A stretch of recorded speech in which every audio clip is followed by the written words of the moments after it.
We have the jail inmate garden in process right now, progress behind us. You can see how well it's growing. This year's been a little more difficult than others. We had a wetter spring, we had a colder spring, and so we're about 2 weeks behind our normal production with our program. But ultimately, the program will continue, and the produce is really starting to come in right now. We're fortunate to be able to teach people a way of living that they are not familiar with. We're fortunate to be able to have a garden space right here on the property of the jail to help inmates learn how to grow a garden for their families. We've heard from many people after they have left our jail, or from the families of people while they're in our jail, how much they have learned and what it is they have gone off to do for their own families with a garden.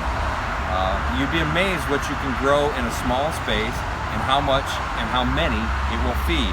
We have our inmate workers learn from our chef and his team, and this is Rick Taylor, our head cook at the jail, and he's been here for several years and helped us with this garden from the beginning. He's one of the teachers that helps teach the inmates how to grow the garden. We are very blessed to have most of the items that are grown in the garden donated each year.